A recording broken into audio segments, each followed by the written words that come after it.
तीन जादुई भाई। एक समय की बात है, तीन भाई एक सुंदर नगर नाम के राज्य में अपने पिता के साथ रहा करते थे। वो तीनों भाई देखने में एक जैसे थे। उनके पिता ने उन्हें बड़ी मेहनत से पाला पोसा था। उन भाइयों में आपस में अत्यंत प्रेम था। पहले भाई का नाम गोपाल, दूसरे का नाम मोहन और तीसरे भाई का नाम कृष्ण था। वो तीनों भाई बहुत ही मेहनती थे। वो सभी गांव वालों की बहुत सेवा किया करते थे। जब भी गांव में कोई मुसीबत आती तो वो तीनों भाई उसका कोई ना कोई समाधान निकाल लेते थे। इससे पहले कि आप कहानी में खो जाएं, हिंदी स्टोरी बॉक्स चैनल को सब्सक्राइब करें और वीडियो लाइक करना न भूलें। अब कहानी शुरू करते हैं। एक बार की बात है, गांव के एक आदमी ने काली पहाड़ी के पीछे कुछ अद्भुत घटनाएं देखी जो कि सामान्य नहीं थी। उसने जाकर सभी गांव वालों को इन घटनाओं के बारे में सूचित किया। रोज किसी न किसी गांव वाले को उस काली पहाड़ी पर अलौकिक घटनाएं होते हुए दिखाई पड़ती थी। ये बात आग की तरह पूरे गांव में फैल गई और उन तीनों भाइयों को भी इन घटनाओं के बारे में पता चल चुका था। वो तीनों भाई आपस में सलाह करके उस पहाड़ी पर जाने का फैसला करते हैं। वो अपने पिता की आज्ञा लेकर उस काली पहाड़ी की ओर चल पड़ते हैं। जैसे ही वो उस काली पहाड़ी पर पहुंचते हैं, अचानक से बहुत तेज तूफान आ जाता है। तूफान इतना तेज था कि उन्हें कुछ दिखाई नहीं दे रहा होता है। अब तूफान का एक बवंडर उन तीनों भाइयों की तरफ बढ़ रहा होता है। तीनों ने पेड़ की टहनियों को पकड़ रखा था, पर जब तूफान उनके नजदीक आया तो पेड़ अपनी जड़ समेत उस बवंडर में समा गया और तीनों भाई बवंडर में फंस गए। अगले दिन वो तीनों जब अपनी आंखें खोलते हैं तो खुद को अपने घर में पाते हैं। गोपाल कहता है, अरे हम यहाँ कैसे आए? हम तो काली पहाड़ी पर थे। अब उनके पिता उनके पास आते हैं और कहते हैं कि उन्हें गांव के कुछ लोग घर लाए थे। उन गांव वालों का ये कहना था कि उन्हें तुम तीनों रास्ते पर गिरे हुए मिले थे। अब मुझे बताओ, वहां काली पहाड़ी पर ऐसा क्या हुआ था? सबसे बड़े भाई गोपाल ने जो उन तीनों के साथ उस काली पहाड़ी पर हुआ वो सारी घटनाएं अपने पिता को बताई। पिता ने कहा, अब उस बात को भूल जाओ और अपने काम पर जाओ। वो तीनों भाई अपने पिता की बात मानकर अपने अपने काम पर निकल जाते हैं। सबसे बड़ा भाई, जिसका नाम गोपाल है, वो नदी के पास पानी भरने के लिए जाता है। उसका एक दोस्त गोपाल से पूछता है कि अब उसकी तबीयत कैसी है। वो उसकी तबीयत जानने के लिए उसके हाथ को छूता है। जैसे ही उसने उसका हाथ छुआ, उसके हाथ की उंगली जल जाती है। वो कहता है, तुम तो आग की भट्टी की तरह तप रहे हो। गोपाल कहता है, ये तुम क्या कह रहे हो? ऐसा कुछ भी नहीं है। और गोपाल अपना हाथ अपने दोस्त की तरफ बढ़ाता है कि तभी उसके पूरे शरीर में आग लग जाती है। उसका दोस्त उसे नदी में धक्का दे देता है जिससे कि वो जलने से बच जाए, पर उसकी आग बुझने का नाम नहीं ले रही थी। अब गोपाल पानी से बाहर निकलना चाहता था। वो जैसे ही अपने हाथ हवा में उठाता है तभी वो उड़कर पानी से बाहर आ जाता है और वो हवा में उड़ सकता था। गोपाल को समझ नहीं आ रहा था कि ये आखिर उसके साथ क्या हो रहा है। अब दूसरी ओर मोहन रास्ते में जा रहा होता है। तभी वो देखता है कि एक आदमी दीवार पर सीढ़ी लगाकर खड़ा होता है और अचानक उसका पैर फिसल जाता है। तो बस वो गिरने ही वाला होता है कि मोहन अपना हाथ लंबा कर उस आदमी को बचा लेता है। मोहन अपने हाथ की ओर देखता है और हैरान रह जाता है। अब वो तीनों घर पर आते हैं और गोपाल और कृष्ण एक दूसरे को आज जो हुआ वो बताते हैं और अपनी शक्तियों का प्रदर्शन भी करते हैं। गोपाल कहता है, लगता है ये शक्तियां हमें उस काली पहाड़ी से प्राप्त हुई हैं। कृष्ण कहता है कि वो भी तो उनके साथ उस पहाड़ी पर गया था, उसे तो कोई शक्तियां प्राप्त नहीं हुई। मोहन कहता है, अब उसका जवाब तो कल सुबह काली पहाड़ी पर जाके ही पता चलेगा। रात हो जाती है, तीनों भाई सो जाते हैं। अगली सुबह जब कृष्ण उठता है और शीशे में खुद को देखता है तो उसकी आंखें फटी की फटी रह जाती हैं। वो पूरा पत्थर का बन जाता है और जैसे ही वो अपने बिस्तर पर बैठता है उसकी ताकत से बिस्तर भी टूट जाता है और उसकी आवाज से उसके पिता और भाई वहां आ जाते हैं। उसे देख सभी हैरान हो जाते हैं और पूछते हैं कि कृष्ण कहाँ है। वो कहता है, मैं ही कृष्ण हूँ। लगता है उस पहाड़ी ने मुझे ये शक्तियां दी हैं। अब कृष्ण अपने सामान्य रूप में आ जाता है। उनके पिता पूछते हैं, ये सब क्या है? गोपाल सब अपने पिता को बता देता है। अब वो तीनों ये फैसला करते हैं कि वो अपनी शक्तियों का उपयोग लोगों की भलाई के लिए करेंगे। अब सुंदर नगर राज्य में एक ड्रैगन राजकुमारी को उठाकर पानी के एक जहाज में ले जाता है। राजा ये घोषणा कर देते हैं कि जो जाबाज राजकुमारी को उस ड्रैगन से बचाकर लाएगा, उससे राजकुमारी का विवाह होगा। अब तीनों भाई राजकुमारी को बचाने के लिए ड्रैगन के पास पहुंचते हैं। ड्रैगन उन पर आग उगलना शुरू कर देता है। मोहन पीछे से अपने हाथ लंबे कर ड्रैगन को पकड़ लेता है और कृष्ण अपना जोरदार मुक्का ड्रैगन को मारता है, जिससे ड्रैगन को तारे नजर आने लगते हैं।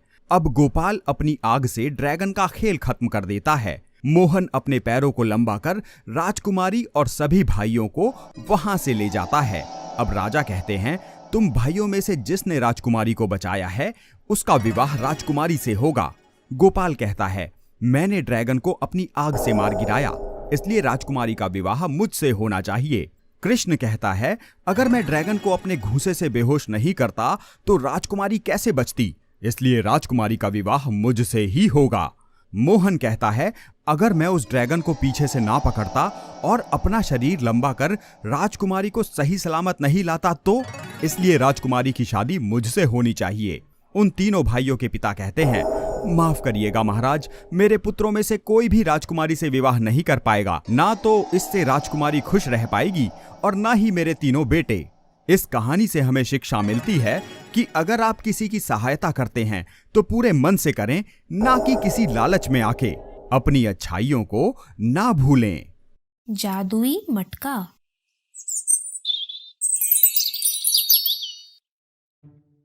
एक गांव में ज्योति नाम की लड़की अपने माँ बाप के साथ रहा करती थी। ज्योति का परिवार बहुत ही गरीब था। उसके पिताजी किसान थे और माँ गृहिणी थी। गरीब होने के बावजूद ज्योति बहुत ही दयालु और अच्छे दिल की लड़की थी। वह हर जरूरतमंद की मदद करती थी, जितना उससे हो सकता था। इससे पहले कि आप कहानी में खो जाएं, हिंदी स्टोरी बॉक्स चैनल को सब्सक्राइब करें और वीडियो लाइक करना न भूलें।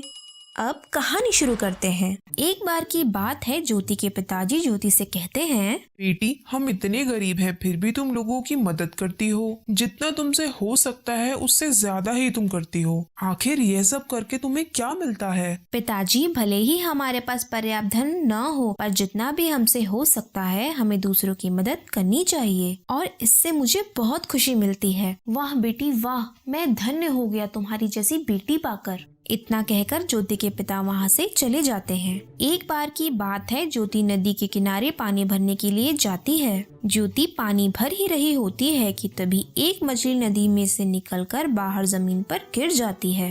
वह मछली बहुत ही तड़प रही होती है। यह देखकर ज्योति को उस मछली पर दया आ जाती है और वह उसे दोबारा नदी में छोड़ देती है। मछली जैसे ही नदी में जाती है वह एक देवी में बदल जाती है। ज्योति देवी को देखकर हैरान हो जाती है। देवी ज्योति से कहती है, ज्योति, मैं तुम्हारे कार्य से अति प्रसन्न हूँ। मुझे पता है तुम हर जरूरतमंद की मदद करती हो, भले ही तुम्हारे पास खुद पर्याप्त धन ना हो। मैं मछली रूप में तुम्हारी परीक्षा ले रही थी और तुम उसमें उत्तीर्ण हो चुकी हो। तुमने एक बेजुबान मछली को पुनः जीवन दान दिया है और मैं तुम्हें आशीर्वाद के रूप में यह जादुई मटका देती हूँ। जब भी तुम्हारे पास कोई जरूरतमंद आएगा, तुम इस जादुई मटके में से उसकी मदद कर सकती हो, चाहे उसकी जरूरत कितनी भी बड़ी हो।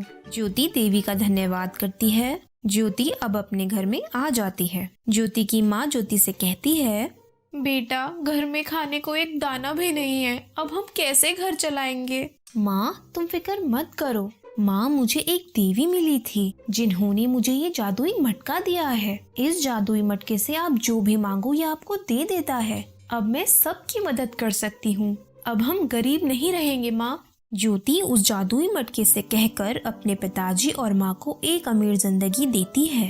अब ज्योति बहुत अमीर है और उसके घर पर कोई भी आता है तो वो खाली हाथ नहीं जाता। गांव का एक आदमी कहता है, बेटी, तुम्हारा बहुत बहुत धन्यवाद। तुम हमारे लिए किसी देवी से कम नहीं हो। ज्योति कहती है, नहीं बाबा, यह तो मेरा फर्ज है। मुझे भगवान ने बहुत कुछ दिया है और अब मेरी बारी है कि मैं आप लोगों की मदद कर सकूं। सभी गांव वाले ज्योति के बारे में आपस में बात कर रहे होते हैं और उसकी प्रशंसा करते हैं। यह बातें एक राज्य का मंत्री सुन लेता है और वह जाकर राजकुमार को बताता है। राजकुमार मंत्री से कहता है, आपने जैसा बताया है, अगर वह लड़की सच में ऐसी है तो मैं उसे स्वयं देखना चाहता हूँ, और यदि वह लड़की वैसी हुई तो मैं उसी से ही विवाह करूँगा।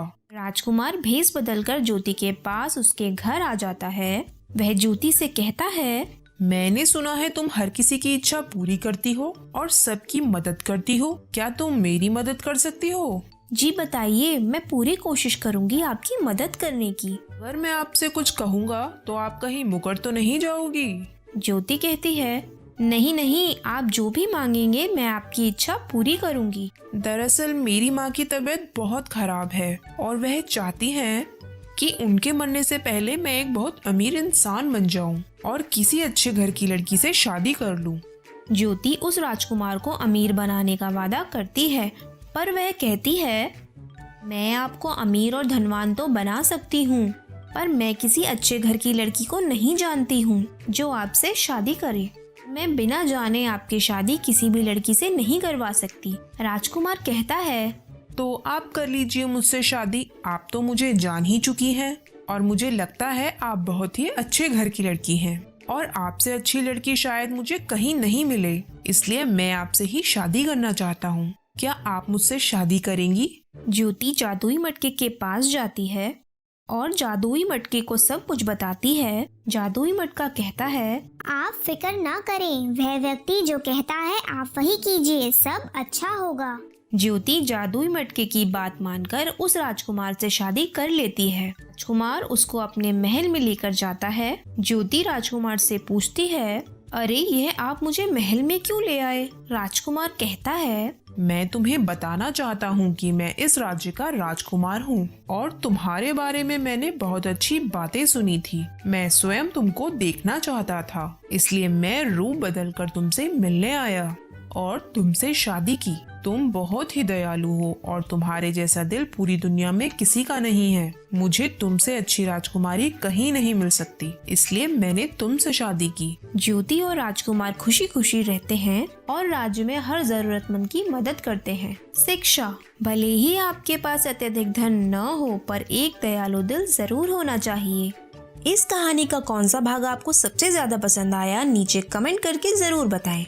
अगर आप चाहते हैं कि आपकी कहानी हिंदी स्टोरी बॉक्स पर दिखाई जाए तो आप हमें अपनी कहानी भेज सकते हैं। जिसकी कहानी हमें सबसे अच्छी लगेगी हम अगली कहानी वही दिखाएंगे। ऐसे ही मजेदार कहानियाँ देखने के लिए यहाँ क्लिक करें। मिलते हैं अगली कहानी में।